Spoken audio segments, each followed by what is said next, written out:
Maybe you've heard of a dopamine menu, but have you heard of a nervous system regulation menu? Because this has actually changed my entire life, and I have my clients make these, and I'm going to teach you how to make one. I've recently come to the realization that my childhood trauma, being stuck in a fight or flight state, it's contributed to hormonal issues, thyroid issues, chronic gut issues. It explains why I was 5 years old with chronic gut issues, and I had gut issues from age 5 to age 25, because guess what? When you're in fight or flight, you don't have any blood flow in the gut. All that blood flow is in the arms and legs, so you can run away from the tiger. And what happens when you're in a chronic state of fight or flight? Your progesterone tanks, you spot before your period, your cycle length becomes short, so you get your period every 22, 23, 24 days. Thyroid function tanks because your body thinks that there's a war, there's a famine. Slow down the metabolism so she can hold on to fat. Slow down thyroid function. Constipation ensues because peristalsis, the wave-like motions of the gut, help you have a bowel movement. Those wave-like motions get shut down when you're in fight or flight.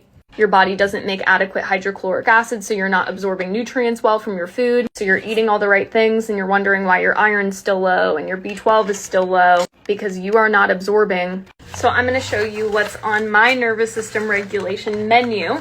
And the idea is every single day you check in with yourself, you ask yourself, what does my body need right now?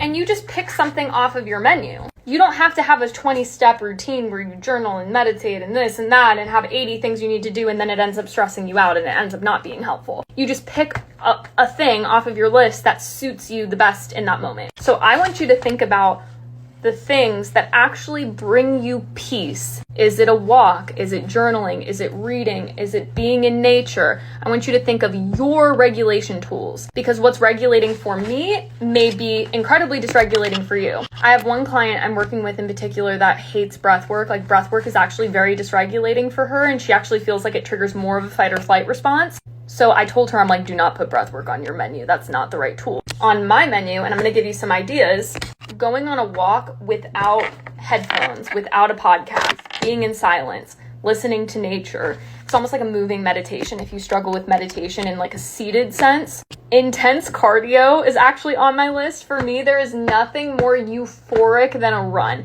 I'm training to run a half marathon right now. I'm insane. The more mentally ill you are, the more you like long distance running. That is regulating for me. When I get finished with intense cardio, I get flooded with joy, peace, love. For some people, that might be incredibly dysregulating, but for me, I'm insane. Grounding, like bare feet on the earth. I'm the crazy lady in my neighborhood that's like grounding, like talking to the trees. I don't even have a yard. I walk to my little neighborhood park down the street. Number 3 or 4 is Jesus, and I don't even say this to push religion down people's throat. This is just like, your list doesn't have to be my list, but I have problems that only God can solve. And for me, I'm a control freak, and I think I can control every aspect of my life, and I've realized that peace and control do not coexist.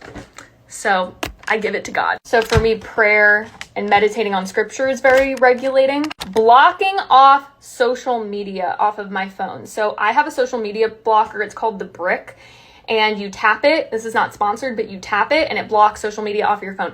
I do not go on social media on Saturday and Sunday. I've been doing this for almost 2 years, and it has actually changed my life. I feel like for the first time, I'm like, oh, is this what it feels like to have a regulated nervous system? I think we really diminish how much social media is dysregulating us. I hate meditation because my mind is very busy, but I love how I feel after I meditate. And actually, the point of meditation is not to get rid of your thoughts, but to just become an observer of those thoughts. And when my mind is extremely busy, I might not reach for meditation. I actually might reach for journaling. I automatic journal. I'll set a timer for 20 minutes and just dump everything on paper. That's my list. But leave me a comment of what you're going to put on your nervous system regulation menu, because you should make this your own, and you should find things that work for you. And what works for me may not be what works for you.